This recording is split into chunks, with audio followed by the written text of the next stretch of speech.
Hey guys, welcome back to the channel. This week I'm staying on the topic of dead matter, but I'm very excited to bring you something new within this area. I was lucky enough to get an exclusive interview with one of the developers, Gunsclinger. I'm hoping to do an interview with a wide number of the team behind the game and talk about their areas that they've spent time developing. I learned a lot from my chat with Gunsclinger and I'm sure that you will as well. But if you have any questions, please feel free to drop those in the comments or in the Dead Matter Discord. You can find the link for this in the description. A quick disclaimer that the topics discussed in this video are subject to change as the game is currently in development. If you haven't seen my other videos, you should be able to find those in my Dead Matter playlist on the YouTube channel. Thanks guys, and I hope you enjoy the interview.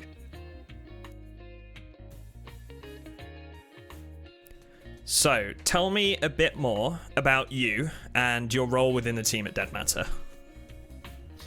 So, I am Gunsclinger, and I am the AI programmer for Dead Matter.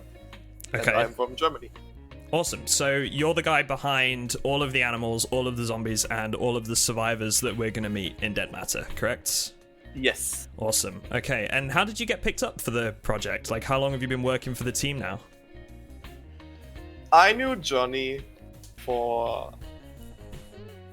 like half a year, or maybe a full year.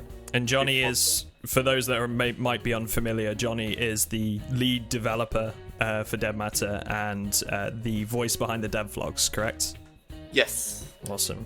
So you knew him for quite a while and like he was aware of what you could do and brought you onto the team? Yes, I wanted to join, and because I thought the game looks really cool. And Oh, it could okay. be something big one day. Yeah, so you saw the potential of the game and jumped on board. Yes. Obviously, I think a lot of people are really excited, and there's a lot of areas that you cover. Specifically, the ones we're going to focus on today will be the animals, zombies, and human characters, like I've just mentioned a minute ago. And I have some questions that I'd like to ask you, and then some questions that my community has posed. And then here at the end of this video, there'll be a quick kind of, I guess, notification that you guys can put what you want to in the comments, and we will put those forward to the next interview for the next developer.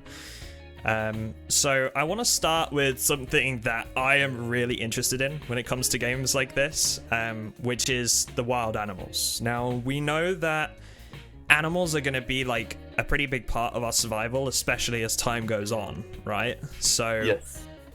I want to know, how advanced is the hunting going to be? Like, are we going to be able to shoot an animal and then track it? Or is it more likely to just kind of drop dead when we shoot it? You know, how are they going to respond to that? What is the dynamic behind all of that? So animals move in groups Okay. in designated areas in the map. It's a bit like the Far Cry games, where you Okay. got like specific spots where special animals can be found.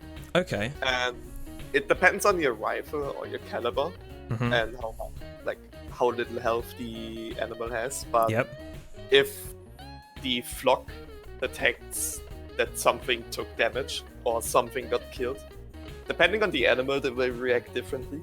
For example, Oh, that's birds interesting. might fly away from you, Yeah. and deer will run away from you. Yeah. Okay. And the hunting itself is gonna be rather simple. Like you shoot them and you do They're them. gonna run away and Yeah. or die, and then we And/or go over to harvest them, right? Or Yes. use their materials. So, you say animals will congregate in specific areas. If that is the case, are we going to be able to like mark that on our maps in any way? I don't know. We don't know yet. Okay, no problem. So I think the reason why I asked that is because obviously there's a lot of comparisons to be made with games like Hunter Call of the Wild, which is like obviously a very focused game on that specific element, and obviously I don't think it's fair to expect that level of depth for a game that isn't just based on that.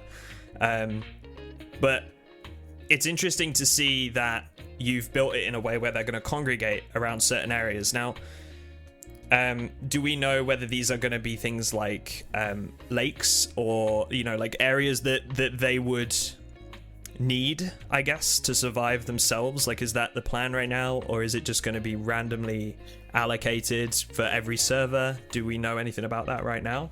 So the areas are going to be hand placed by our level designer.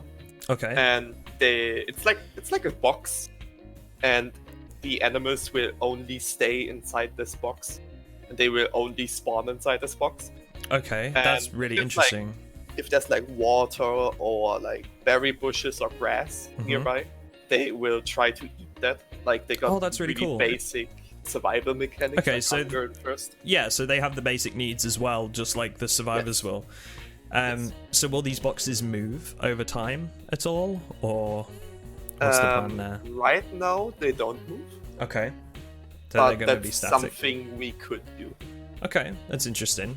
Something to think about maybe as we move forward. Like maybe we'll see that, maybe we won't.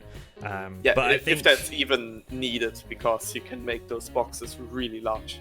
Oh, okay. It's more of a design choice to Right. restrict animals not moving through towns. Yeah. And stuff like that. Yeah, I totally get that. Okay, so we're likely to see most of the map covered in some way by these boxes outside of towns.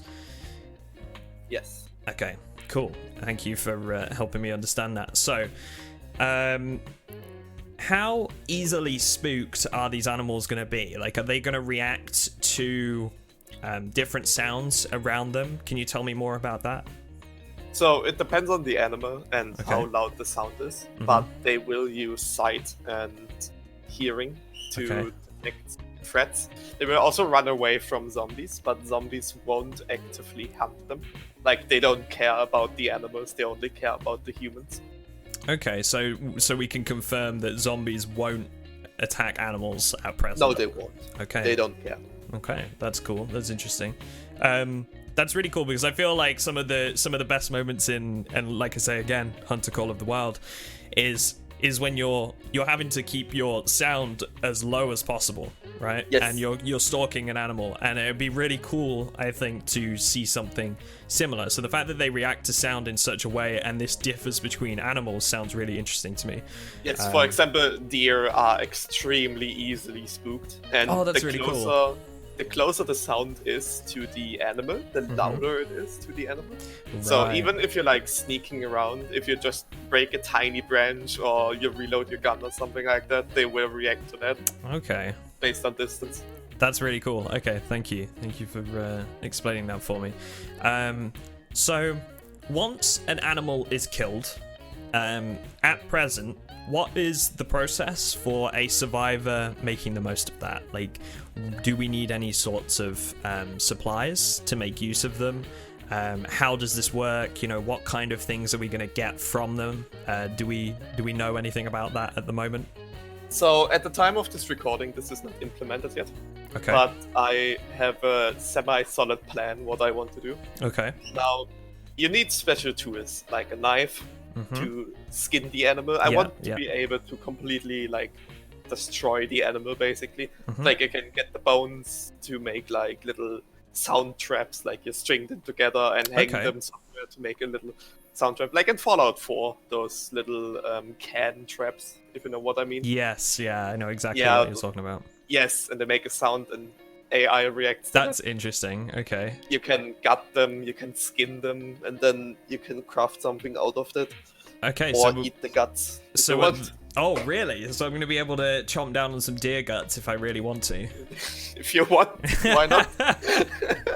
So that's actually really interesting because we're talking about making full usage of almost everything from the animal. So something like that is reminiscent to games like Scum, for example, which I think is a highlight point for a game like that is the fact that you can use most of what you find from an animal. So I really like that. That's something that I think is going to be very interesting. And for people like me that prefer to go and live out in the wilderness on games like this, that's going to be a very key thing to survival. So I like that a lot. Thank you for explaining that for me. Yes. So I'm going to move on to the zombies now. Obviously, we know that zombies are one of the key elements to the game. And it's fair to say that they differ a lot in different games. Like in some games you find they're just more of a nuisance, right? They're not particularly a threat to you. In other games, they're the main issue. So in order for us to understand that, I've got a few questions here from others who have posed them to me to ask you. And I think it will really help us kind of understand where they fit in Dead Matter. So my first one for you is from one of my friends and another streamer called Finest XI, and he has asked, what kind of intelligence can we expect from zombies? And he then goes on to say, will they be able to find ways into buildings we're in, or will they just stumble around waiting for us to leave the building, for example?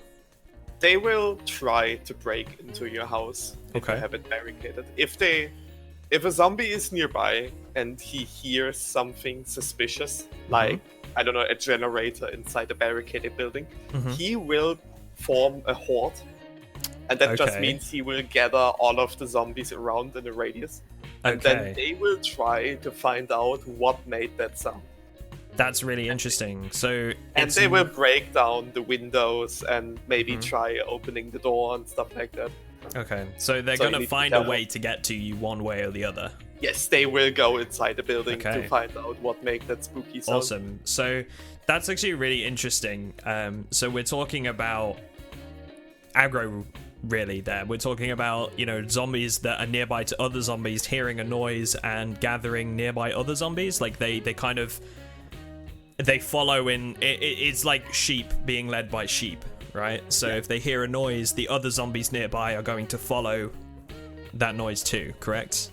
Yes. Awesome. Okay, that's really interesting. I'm getting flashbacks to, like, I don't know if anybody else watches it, but The Walking Dead, where one zombie turns and walks towards something and then the others kind of progressively follow. So that's a really cool... Project Zomboid, where you fuck up one time and the next day there's just a huge horde. Yes, what a game though, what a game. What a such game. A good yeah, game. That's Okay, so I have another question here from Zhang, who is a moderator for my Twitch channel, and a really good friend of mine, who is, I would say, one of the people that are dubiously watching the game right now and kind of waiting to see like what comes of it. And I think there's a lot of people on that fence right now.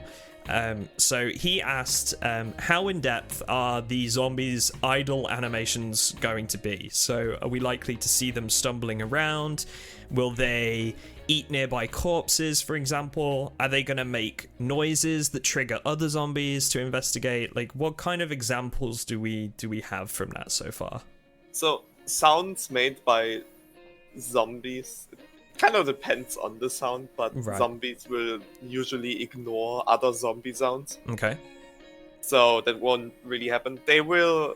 it is planned that they have some basic idle animations, like they punch their head against the wall, for example, really? Or they sit in a corner and do some crying or something like that. I don't know. Yeah, okay, that's what you mean. So, go on. We won't be able to let them eat player corpses that lay around or AI corpses. Okay, no problem.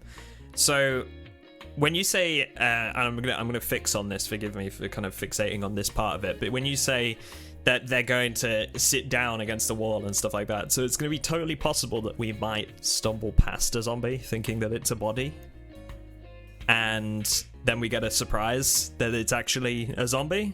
Is that something that could happen? If we decide to add a idle animation like that, then yes. Okay, cool. So the normal zombie, like the average Joe zombie, is just gonna randomly move around in an area. Okay, cool. Thank you very much. So it's interesting because you mentioned average Joe zombies. Now, we know from things like the dev vlogs that we're likely to see more grounded zombies of different types. So we're likely to see zombies with riot gear and hazmat suits, things like that. These were mentioned in the dev vlogs, and that's it's going to be interesting to see those.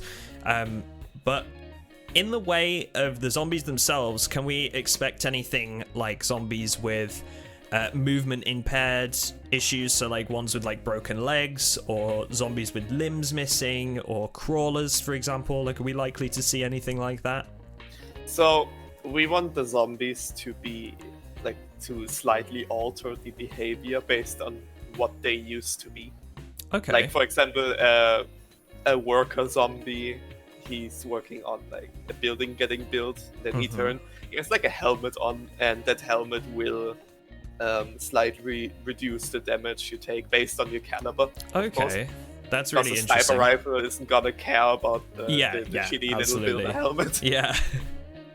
And one idea I had was, and I don't know if we're gonna do that, but I would like that. It's basically like a Zombine from Half-Life 2, but instead of a normal grenade, he has a flashbang. So he pulls the flashbang and runs at you, blinding you, deafening you, and then pulling every zombie in the area. Wow, okay. Like a really asshole zombie, basically. Okay, that's an interesting concept. I like that, and I'm sure like a lot of people can relate to the whole Half-Life 2 relevance behind that as well. So I mentioned in there crawlers as well. Is that something we're likely to see, like zombies that have no legs, or? So crawlers are different in our game because crawlers don't spawn like regularly. They are created. And the way it's gonna work, if you shoot a zombie and you kill it, not by like, if you don't kill him using a headshot, they have a chance to turn into a crawler with low health.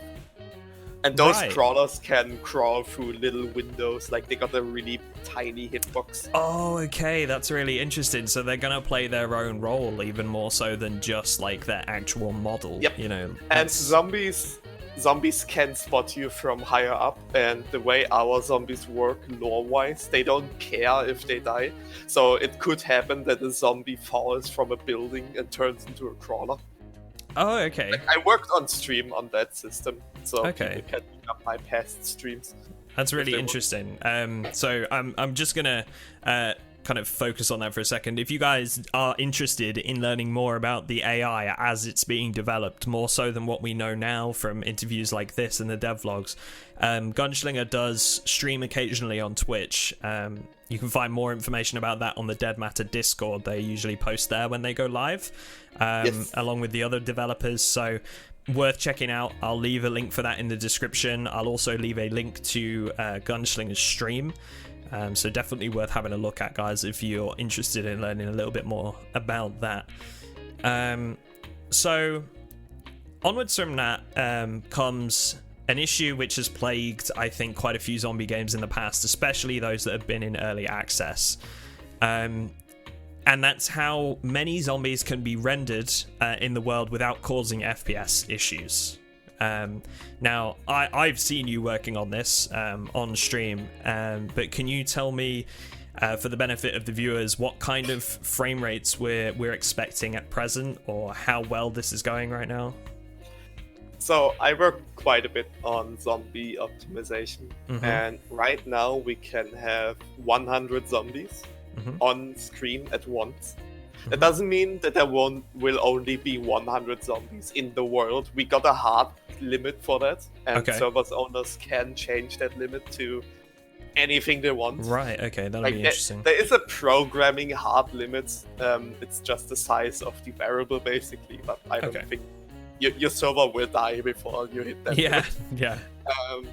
We can have 100 zombies on screen at once, and if we reduce the animation rate a bit more, we can have 150 zombies.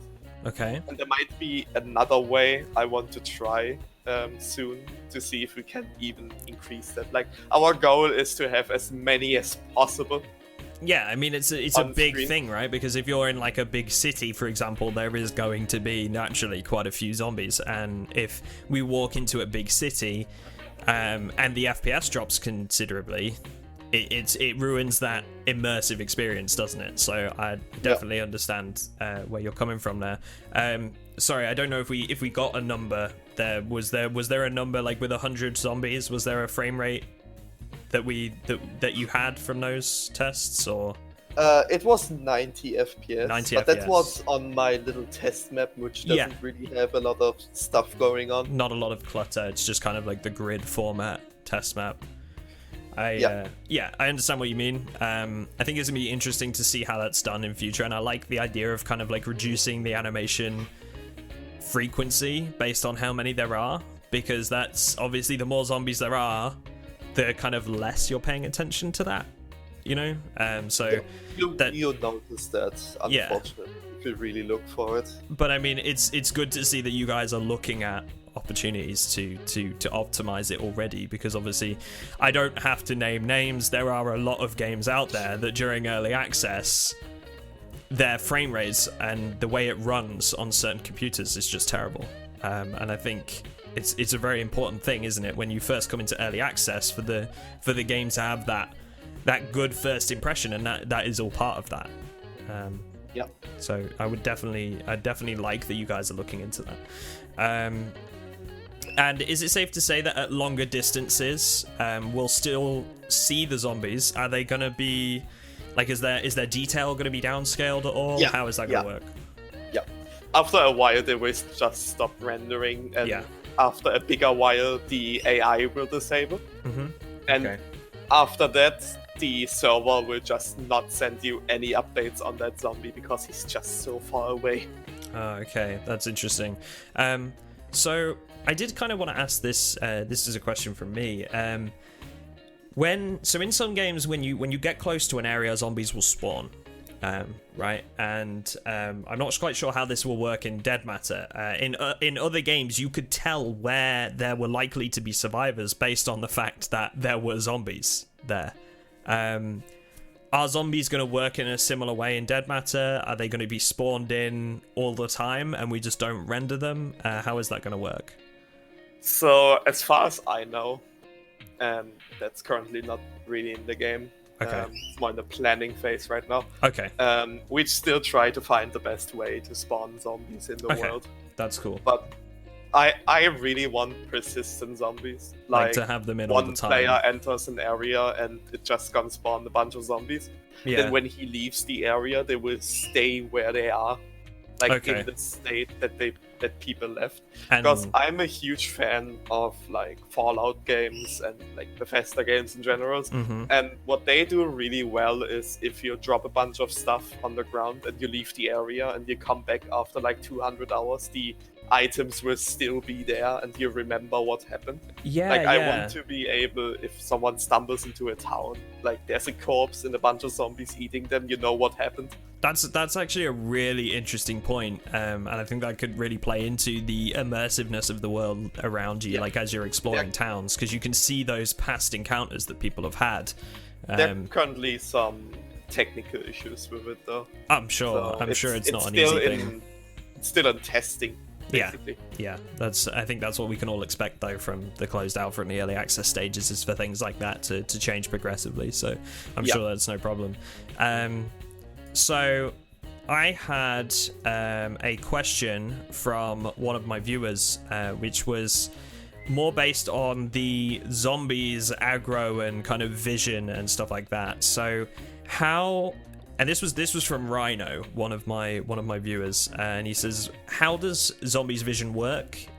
Does wearing brighter clothing affect them, for example, different light conditions? And then he also asked if aggroing a zombie will lead to more being alerted close by. Now, we obviously know the answer to that last part. Yeah. That's yes. But what about the rest of it? How will that work?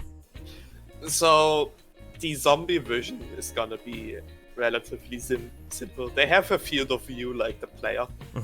And they have a distance. And the further you're away from the zombie, the less likely he is to spot you. Right, okay. And he also has like a hard limit to vision, like in any other game. Yeah, so after a certain point, he wouldn't see you. Your clothing will not really affect the vision at all. Okay, like it's really simple. I would kind of think that that's a good thing, because something like that can cause you lots of problems. Like when you're just starting off in like the early stages, you kind of have to just pick up whatever you find. And I think, like, obviously if you were in a yellow rain jacket, right, and a zombie is more likely to see you, that's just gonna cause you a whole load of problems. Can I ask about light conditions as well? Like, will lighting affect that? Like, are they gonna see less at night, or how is that gonna work? I think that's planned. Okay, interesting. It will react to light made by the player, if that makes sense. Okay, like so a flashlight, for example. If it's nighttime and there's no energy in the town anymore, and for some reason this one building somewhere is like illuminated, then the zombies will get drawn to that because it's out of the ordinary. Yeah, basically. Yeah, I get what you mean. That's interesting to know. Okay, that pretty much answers all of my questions that I had with regards to zombies, spare for just one, which was, are we likely to see zombies carrying around equipable items that a player can use, such as backpacks, helmets, vests, that sort of thing? I believe that's planned. Okay, cool, awesome, thank you very much. Yes. So, moving on from the zombies, that leaves us with just one predominant form of AI, which is the humans and or survivors. So firstly, tell me about what kind of humans we're likely to see in Dead Matter. Are we going to see bandits, traders? You know, how will they affect us as players? So currently in the game, like, we don't have any humans right now, like as of the time of recording. And for the closed alpha, I know that we definitely want to do traders.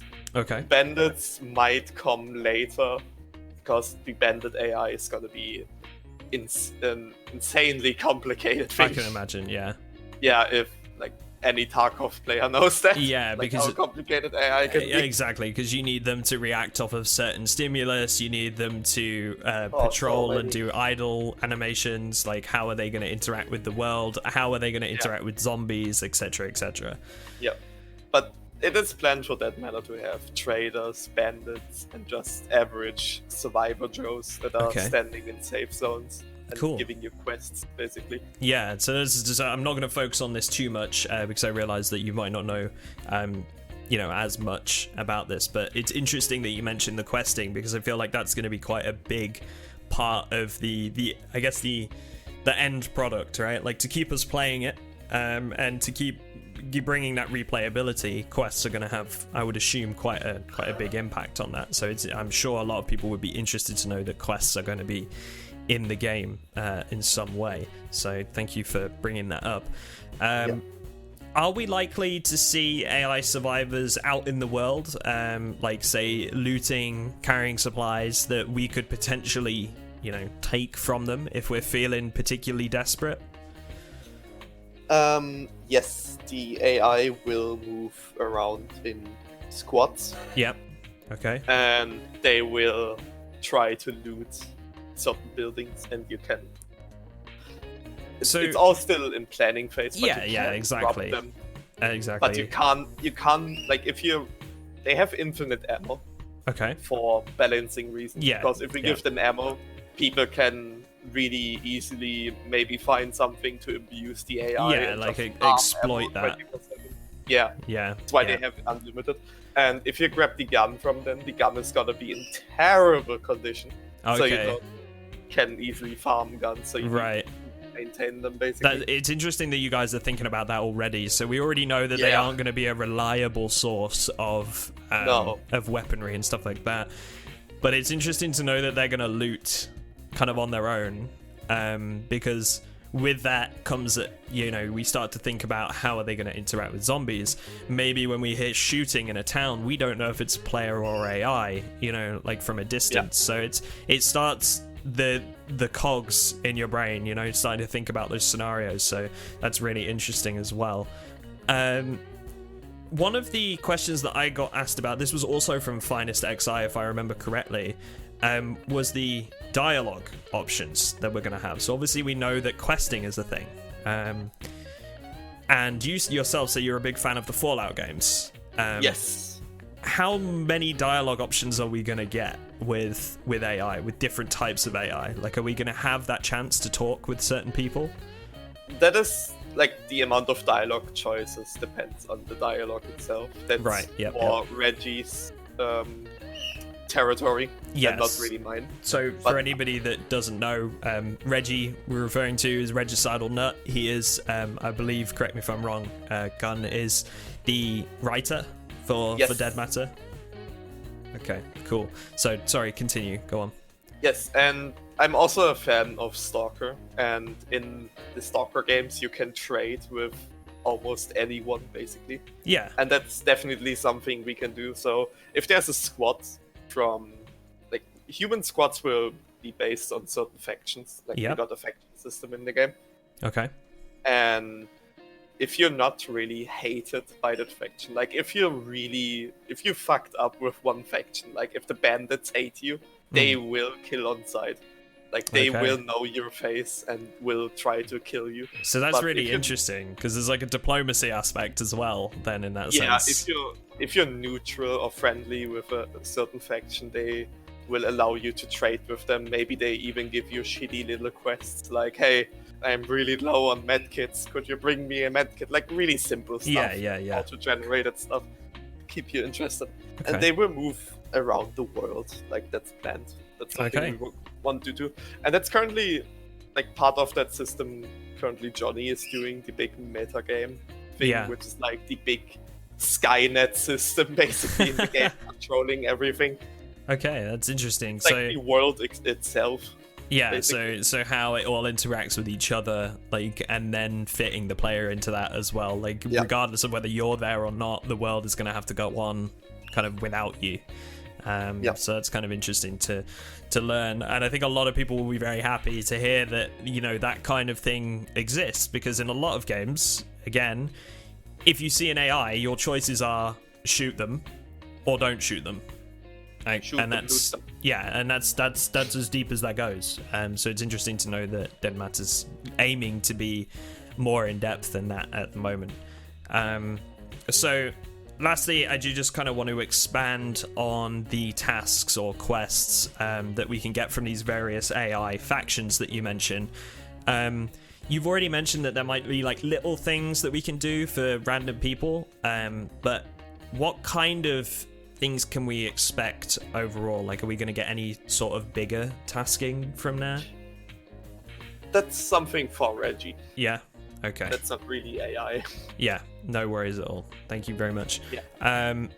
Okay, so that's all the questions I had for you. Thank you very much, Gun, for coming by and talking with me. Yes. If you guys want to know more, what I'll do is I will very politely ask Gunsclinger to help me with responding with some of the comments on this video. I will try to answer. Don't laugh.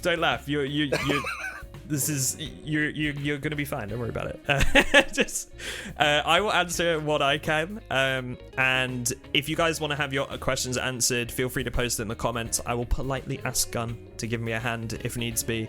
And also you can pose those questions to the developers directly on their Discord, as we mentioned earlier in the video. So Gun, thank you very much for taking the time out of your day to speak with me. I'm sure everybody appreciates it as much as I do. Thanks for giving me the opportunity. My pleasure. And I'm very excited to see what happens with the game in future and getting my hands on it in the closed alpha. So thank you very much, Gun. Appreciate it. Yes. That brings me to the end of this video, guys. I really hope you enjoyed the interview. I found it very enlightening, and hopefully you did as well. If you did, please feel free to drop a like and subscribe to the channel. You can also drop by my Twitch stream every day at 2:30 PM UK time at twitch.tv/Mr. Atomic Duck. If you'd like to support Dead Matter, you can find the link to their Indiegogo campaign in the description of this video. Each package comes with closed alpha access, early alpha access, and a whole host of benefits that you can receive. Thanks for watching, guys, and I'll see you in the next one.